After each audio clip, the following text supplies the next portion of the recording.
welcome to those of you joining us online. Let's stand. We'll sing 580 in our hymn books. He leadeth me.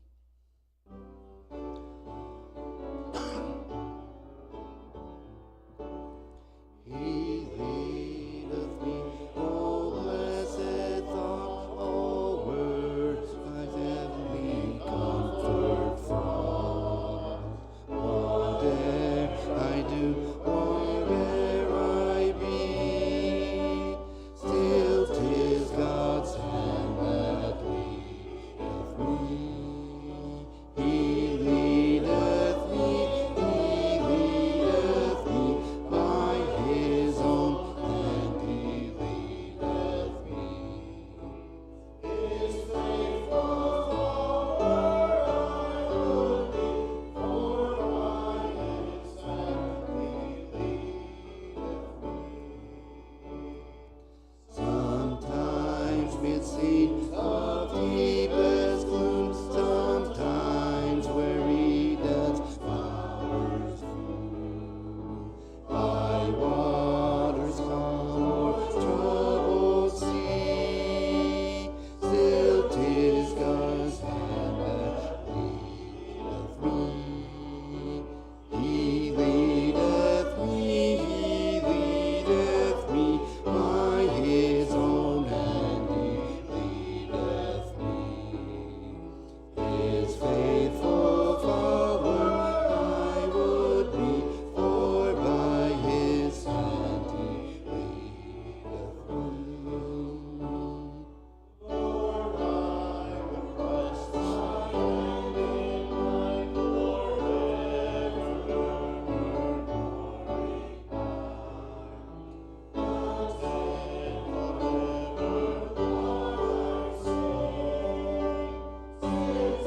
my heart leadeth me. He leadeth me by His own hand. He leadeth me.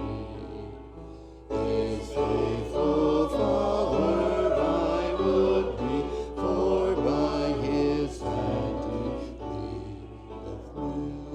me. And when my task on earth is done, when by Thy grace the victory's won, in death's cold wave I will not flee, since God through Jordan leadeth me. He leadeth me by His own hand. He leadeth me. His faithful follower I would be, for by His hand He leadeth me.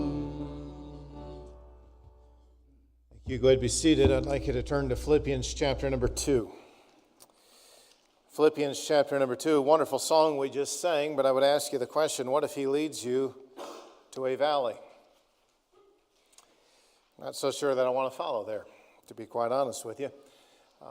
It's easy for Him to lead us to better times and to perhaps more prosperous times, or whatever the case may be, but sometimes the Lord leads us differently. And it's at those points in time when it's really a challenge for us to keep the right mindset on that. Philippians chapter 2, I want to speak tonight on this topic of undiminished joy.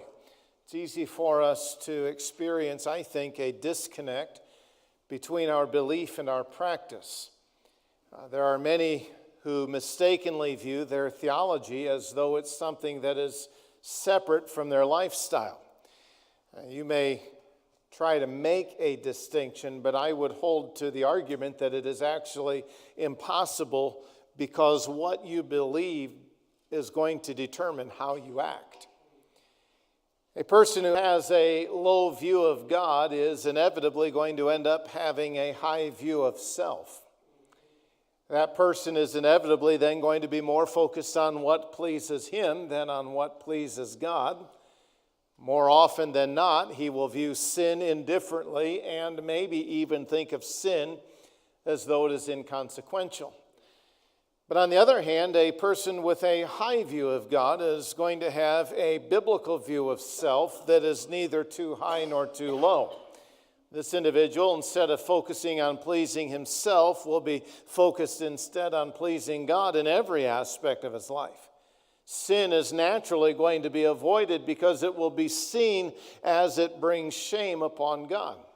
When sin is committed, it will quickly be confessed with a mindset of forsaking that sin, never to repeat it again. The Bible tells us that believers are fundamentally different.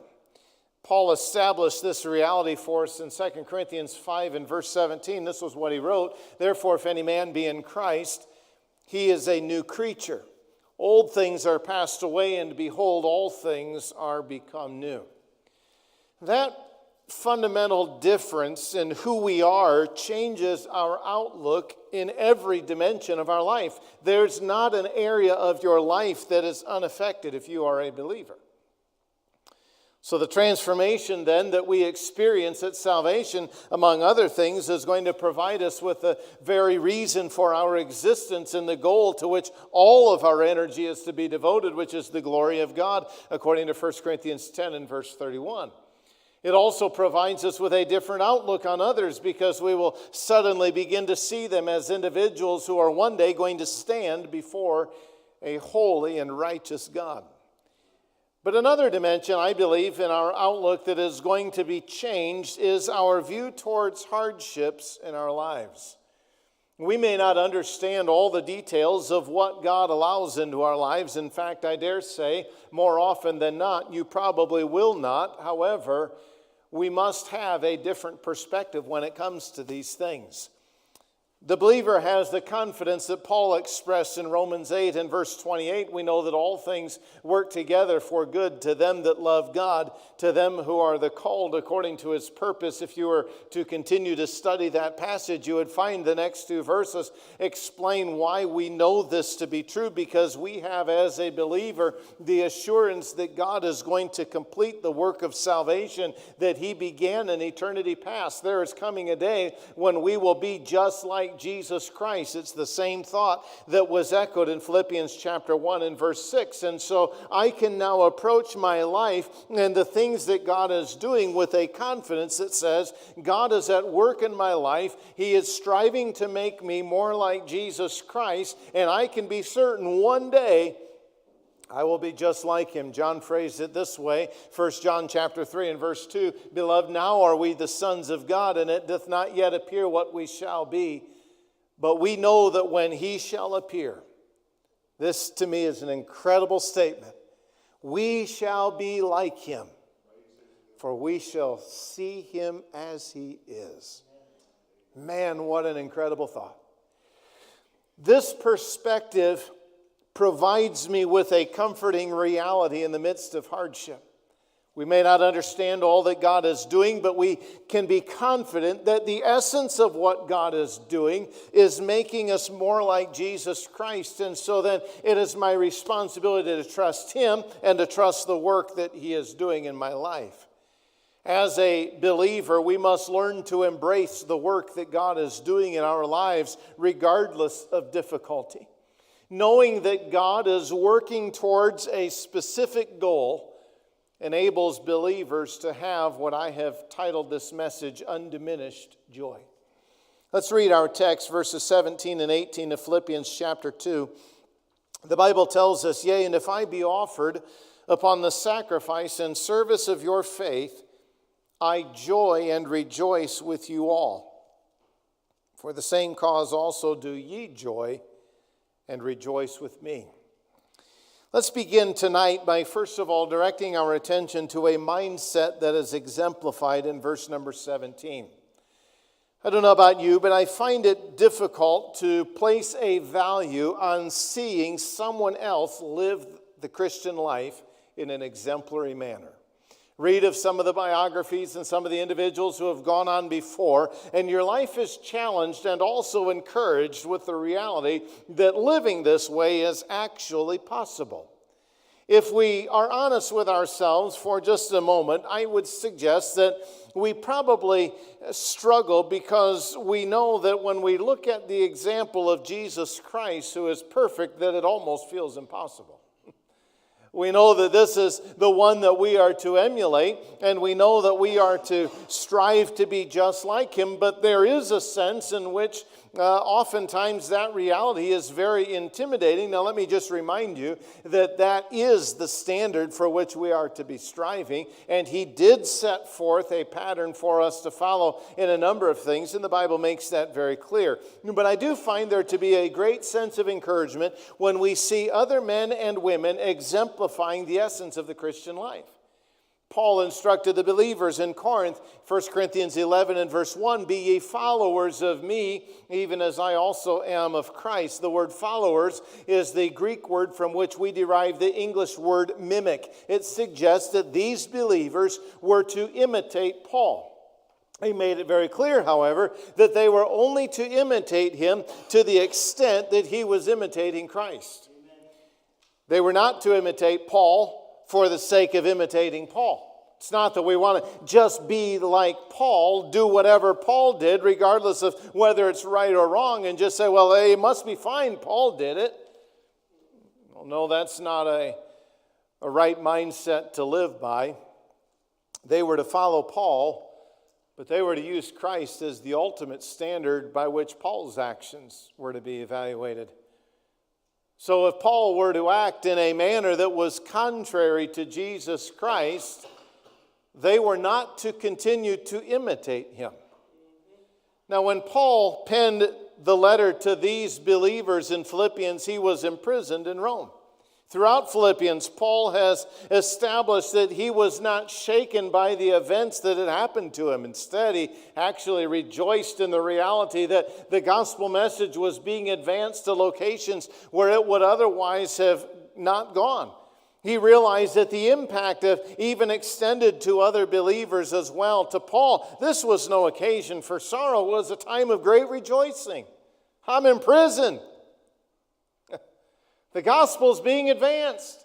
Guys, don't feel sorry for me. I want you to rejoice with me. That's quite a challenging mindset if you haven't yet figured that out. Before we start to make some of the conclusions from this verse, though, I want us to get an accurate understanding of the meaning of the verse, because in verse 17, there's kind of some challenges, I guess we'll say, from an interpretive standpoint. And so let's work our way through that. I think you'll come to see what the text means. And once we understand that, by the way, that is the most important thing. Okay. What does the text mean? And then we make conclusions from that. And incidentally, it is not what does the text mean to me. What does the text mean? That's it. Doesn't matter what it means to you. Doesn't matter what it means to me. What does it actually mean? Now, once we figure that out, normally we don't spend as much time belaboring the point. I'll draw these things out often as we go through, but we always figure out what the text means, and then we take and we begin to apply it to our lives. So it begins this statement, verse number 17. Yea, and if I be offered upon the sacrifice and service of your faith. Now that word yea and, the combination of that. Yea is normally translated but, which is kind of an interesting thing. Here it's not. Normally whenever it is translated that way, it indicates a strong contrast. To me, that's actually the sense in which this needs to be understood. You go back to remember in verse number 16. Paul says that you all, as believers in Philippi, you all are evidence that my work and the exertion that I have put in running this race and the effort that I have put into work, you all are proof that my work was not in vain. It was not as though it were done with no purpose or to no end. But now he presents a scene, but even if I were to, and that's going to be the sense in which this goes on, the ultimate sacrifice, as I'll show you here in just a little bit, my labor still isn't in vain. He goes on and he presents this condition, and it's important to understand that this is a condition that's just assumed to be true. It may not necessarily be true, but it's assumed to be true for this particular example. So then he says there are three terms that he uses, and they're all sacrificial in nature. You've got the word offered, you've got the word sacrifice, and you've got the word service. The word offered, when we think of offered, would maybe be more like a worshiper coming and placing a lamb, for example, on a burnt offering and offering it in that sense. Well, it's actually not the sense of it. The term itself would have been familiar to both Jews and Gentiles because it actually referred to the drink offering that would be poured out. So here a sacrifice is being made on an altar, and someone would then take and add to that sacrifice by pouring something either in some cases on the sacrifices, in most cases it was right around the altar or right in front of the altar, and that smoke would ascend up, and all of this now is viewed as pleasing to the Lord. The emphasis, whenever this drink offering was poured out on the sacrifice, it is important to understand the emphasis was never on the drink offering. The emphasis was always on the sacrifice. The only thing that the drink offering did was it came along and contributed towards it, almost as though it were of secondary importance. The only other time the word is used that is translated offered here is later in 2 Timothy chapter 4 when Paul is writing on his second imprisonment, and he says in verse 6, "For I am now ready to be offered." Same words. Only two times that word is used in the New Testament. The time of my departure is at hand. Now, the sacrifice is probably best understood as the actual offering itself. Some will argue that it is the act of offering, but I would disagree with that. The word service, we get the English word liturgy from it, the religious ceremony, that kind of thing. Typically, it would refer to some sort of a priestly service. So now Paul uses these three terms, and naturally, we need to ask the question, why did he use these terms, and what significance is there behind the use of these terms? For the most part, commentators will come to two separate conclusions. Some will say that it pictures Paul being poured out as a drink offering in his present circumstances in prison. Those who will hold to that will point to the fact that the word offered is actually present tense, being poured out, and the fact that Paul has already expressed earlier on in chapter 1 and verse 25 a seemingly a sense of where he was going to be released from prison. A little bit later on in chapter 2 and verse 24, he alludes to the idea that he would come and visit them soon. So that's one idea.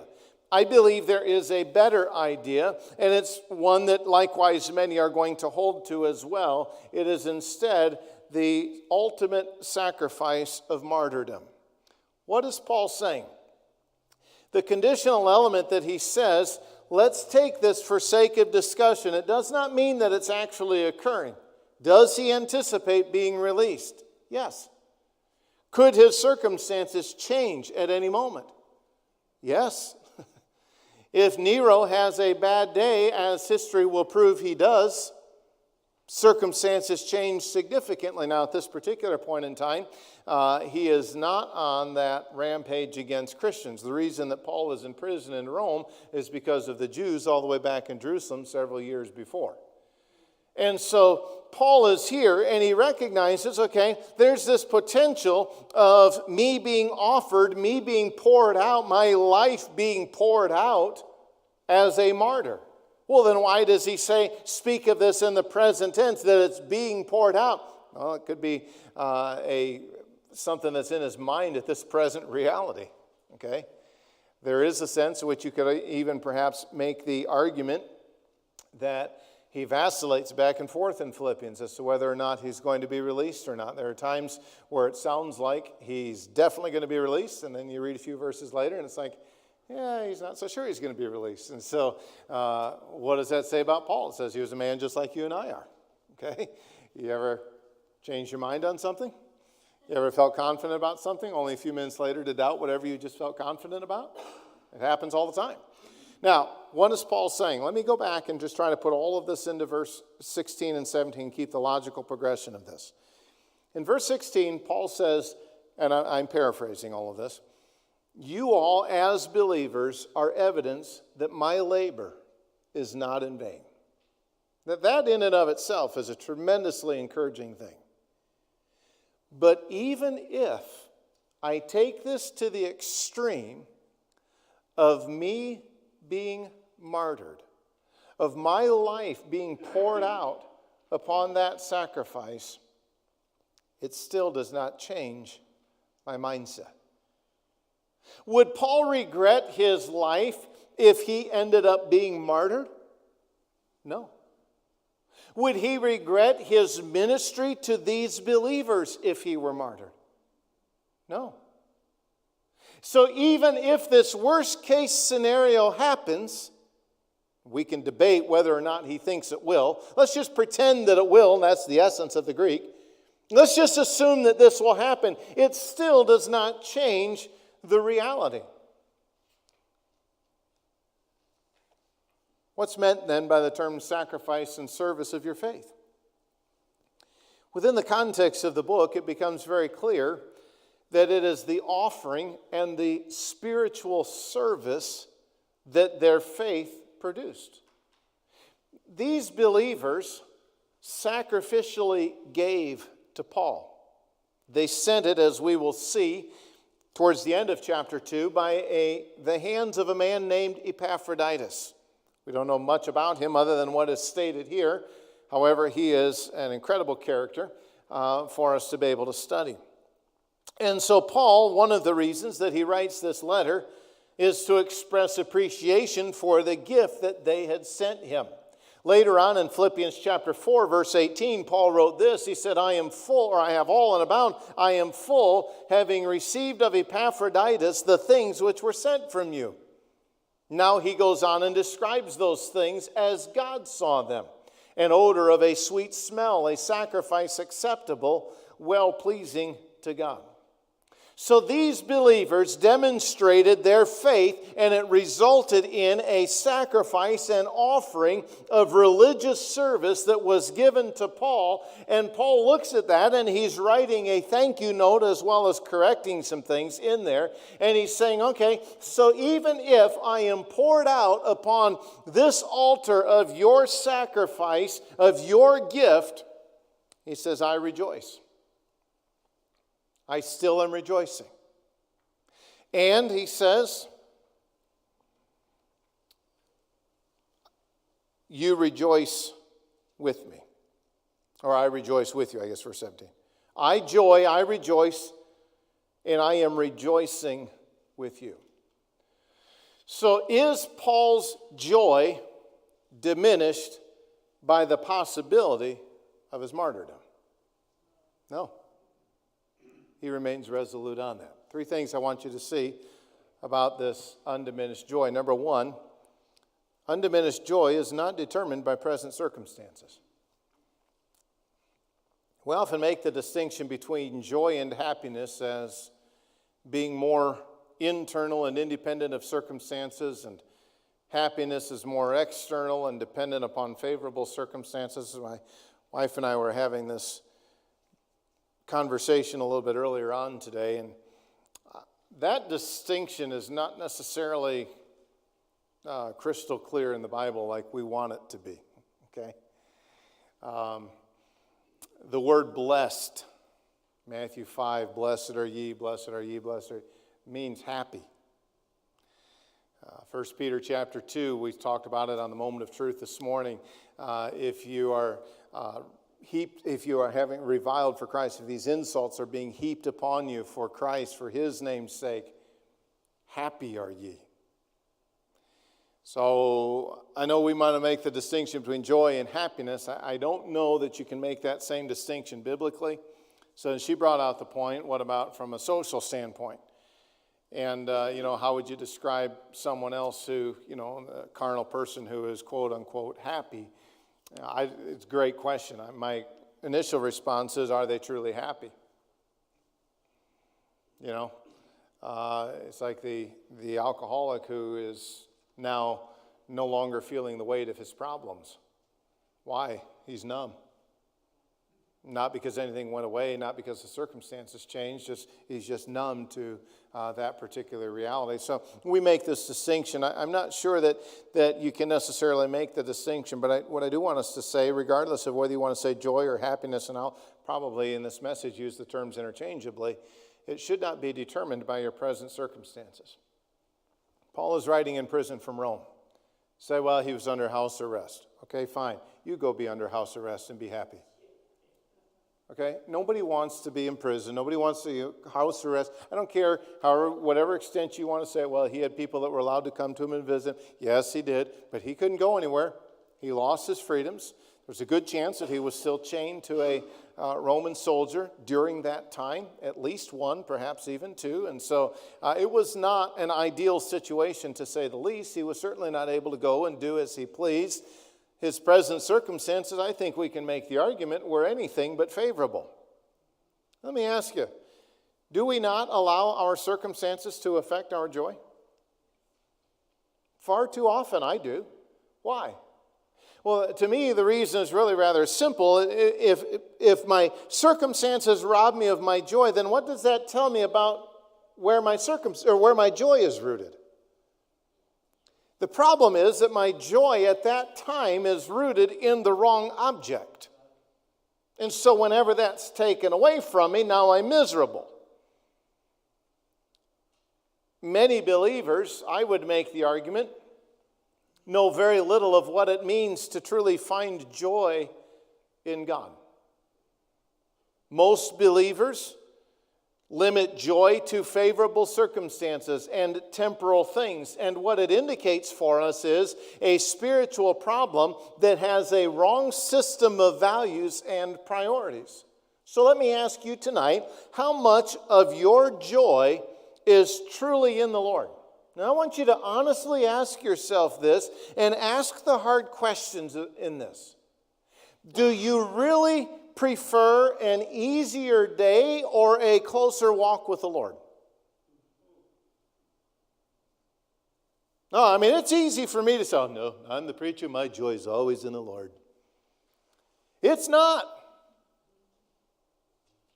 Okay? I would love to sit here and say, man, every time I'm discouraged, I just, sometimes I get angry. It happened once like 20-some years ago, okay? I barely even remember the time when it actually happened. It happens far too often. It's amazing to me how a good day can suddenly turn into a bad day. Why? Because something bad happened. God didn't change. But I put my object, my joy, it's rooted in the wrong object. Nehemiah said, the joy of the Lord is your strength in Nehemiah chapter 8 and verse 10. David and his men were living in Ziklag, and they returned home one day to find that a battle had taken place and the Amalekites had gone into a city in which their women and children were taken captive. The Bible tells us that they wept until they had no more power to weep. Well, bear that in mind with 1 Samuel 30 and verse 6. David was greatly distressed, for the people spake of stoning him, because the soul of all the people was grieved, every man for his sons and for his daughters. But David encouraged himself in the Lord his God. It's at that time God better be personal to you. It's at that time that we naturally need to seek to find our joy in Him. Peter established the same fact that our joy cannot be determined by present circumstances. 1 Peter chapter 4, verse 14. If ye be reproached for the name of Christ, if you have insults heaped upon you for the name of Christ, happy are ye. Literally, it's this. If you are being reviled because of the name of Christ, blessed. God, I want you to bless me.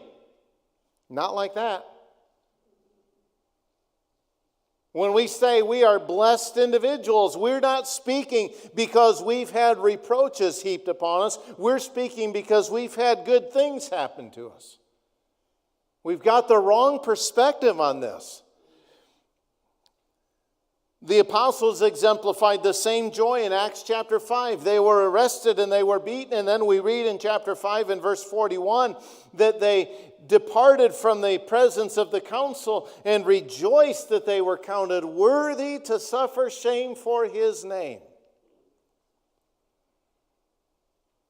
Undiminished joy is not determined by present circumstances. I don't know what you may or may not be going through. But whatever it is, it should not be robbing you of your joy. If it is, then your joy is placed in the wrong object because God didn't change. Number two, not only is it not determined by present circumstances, it's not deterred by future uncertainty. I don't know about you, but I like to have things planned out. I like to go systematically from point A to point B to point C to point D. I don't like to go from A to D. Okay? I've gotten a little bit better about my plans being changed some days, but most days I still don't care for it. I remember when I drove the motor coach for many years, I knew the route. I knew where we were going, and the customer all of a sudden said, well, we don't want to go to this place. It's like, okay, well, you know what? You're going to go to this place. We changed our mind with where we're going to eat. That was probably one of the worst things you could hear.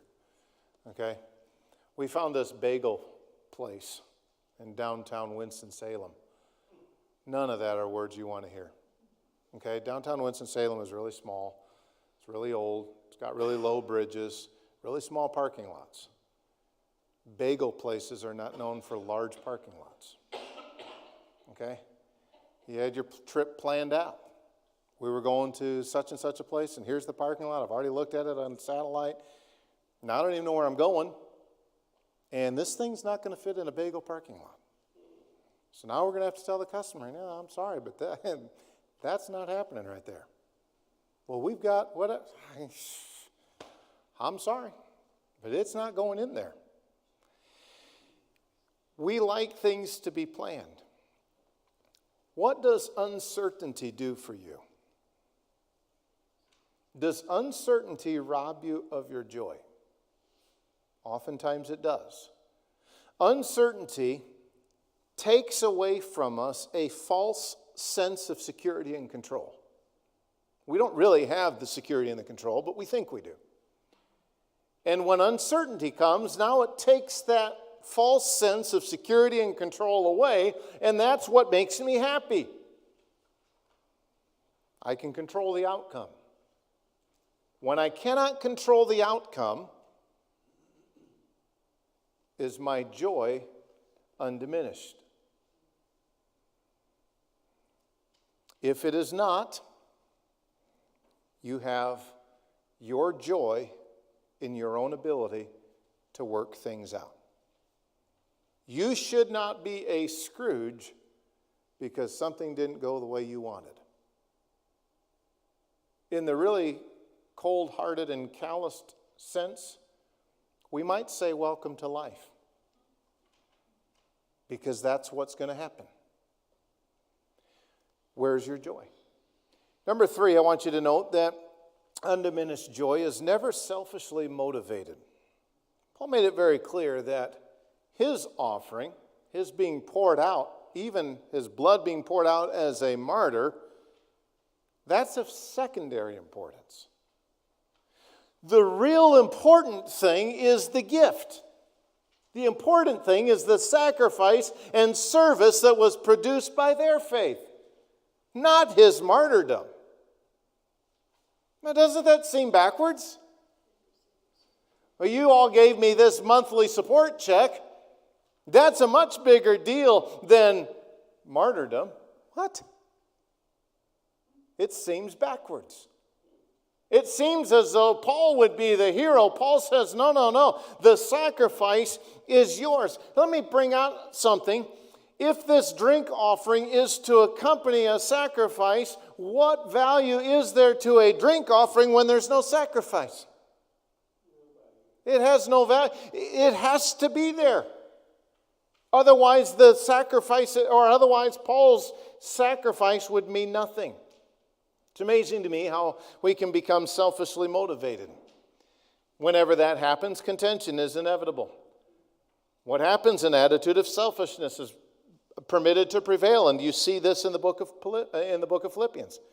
Paul recognized the more important matter is their sacrifice. And he regarded it as an honor to be poured out as a martyr upon their sacrifice. Wow, quite the example. Let's move on, secondly, to note not only a mindset exemplified, but I'd like you to note a mindset commanded. Now he goes on in verse 18. For the same cause also do ye joy and rejoice with me. Now that's not saying for the same cause you all are rejoicing. For the same cause, the exact same thing, if I end up being a martyr, then you all, and he's commanding them in that phrase, do rejoice. You all do joy. You all rejoice continually. And rejoice with me. You continually share in my joy. Two commands. Do joy is the first one. The second one is rejoice with me. So there's the two commands. So regardless of the outcome, he says, I want you all to rejoice. You all have undiminished love. So let me give you a couple of things with this. Number one, it is undiminished by others' adversity. We've already noted that it's undeterred by present circumstances, but I want to add to this, it's undeterred by adversity in the lives of those whom we love. How many times have we expressed a desire to take something that someone whom we love is battling so that they don't have to go through it? I don't know any parent that's worth anything that wouldn't say, I'll gladly take that from my child. I'm sure there are some. I'll go back to my statement. I don't know any who are worth anything. You make your own conclusions on that. And I'll probably say amen to it. But when you look at it and see, I want to take that away from them. As a parent, I don't want my child to hurt. I don't want them to go through hardships. I don't want them to face financial hardships. But you know what? God is developing them just as he's developing you. And this is all part of the process. Sometimes when we see others experiencing adversity, we allow our joy to be diminished. Going through Nathaniel Berge and the situation there with Finding Fanny's song, and if you have not followed that, I encourage you to do so on Facebook, but my heart grieves for that family. Selena, the mother, just repeatedly wishes so much that Fanny wasn't having to go through that. But yet she also retains her confidence in the Lord. It's been a phenomenal read to stay up with if you're doing so. God is at work in that person's life as well, and he's trying to accomplish his divine plan. So it's undiminished by others' adversity. Secondly, it's undiminished by separation. This is kind of a complicated situation. Paul is in prison in Rome, and they are in Philippi. There's a considerable distance between the two. News travels very slowly. Lots of time elapses between different levels of communication. For them to even be able to minister to him, they end up sending one of their own, a man by the name of Epaphroditus, and come to find out, they didn't even know about this. They eventually found out, but he got ill and nearly died from it. Well, then they heard that he was sick and almost dead. So now it's like, well, is he alive or is he dead? You know, sometimes God permits us to experience separation from going through a hardship. Our initial reality is as soon as someone's experiencing something, we're going to drop everything. We want to go be with them. Sometimes God doesn't permit that. It's hard. Someone you love is going through something, and you can't be there. Not that you don't want to be there. For whatever reason, you can't be there. And it's that element of separation. I guess we could be honest and say sometimes they're going through something good and you wish you could be there to share in the joy. And you can't even do that. Let me remind you that distance does not have to determine the degree of your joy. But it will if it's rooted in the wrong thing. We may be separated geographically, but we have the privilege of prayer. We can accomplish more through prayer than we can any other avenue. Well, I just need to be there. Pray. More can be done through your prayer than through your presence. Number 3, it's undiminished by disappointment. What do I mean by this? The situation of Paul's martyrdom was hypothetical. What if I'm poured out? I rejoice, and I want you to rejoice with me. In fact, I'll command you to rejoice. Now, how do you think these believers were praying? I would say they were probably praying for his release. I would assume that when they heard that he anticipated being released, they would have been joyful at that. But what if that didn't happen? This is hypothetical. What if that didn't happen? What if he were martyred? What if their desire was unfulfilled? Let me ask it to you this way. What if their prayer was answered in the opposite way for which they prayed? Lord, I pray these tests would come back favorably. And they come back unfavorably. I pray for safety. He doesn't grant safety. I pray for whatever, and it doesn't happen. We often have our hopes up that our situation is going to be resolved favorably. We're going to make progress this week. We're going to see this project come to an end. We're going to be finished. We're going to have a good week. We're going to have a good day. And we have our hopes up that situations will be resolved favorably, but what happens when they are seemingly resolved unfavorably? Let me just tell you, it's very challenging to not lose your joy. But for your joy to remain undiminished, then logic would say it can't be affected by the reality of disappointment. I think undiminished joy is something that we all desire to have. But let me say that only those who find their joy in an unchanging God can experience undiminished joy. If your joy is placed in any other object, you will not have undiminished joy. I almost titled the message, Undiminished Joy in an Unchanging God. I didn't, but there's the general idea of it. Get those few words down, you've got the whole essence of the message. Let's stand, we'll be dismissed by a word of prayer. Thank you so much for joining me. Thank you those who've joined us online. Hope this has been a help and encouragement to you. Let's pray and we'll be dismissed. Lord, I thank you for the day. Thank you so much for your blessings to us. I thank you for your love for us. I thank you for who you are. I pray you'd help us to find our joy in you and truly not look for favorable circumstances, but just to find our joy anchored in an unchanging God. I ask you to bless us as we head our separate ways. Give us all safety. Give us a great rest of this week. I pray that you'd help us to honor you and bless our Mother's Day services as well. Look forward to those, and we ask these things in Jesus' name. Amen. God bless, Lord willing. I'll see you on Sunday. Take care.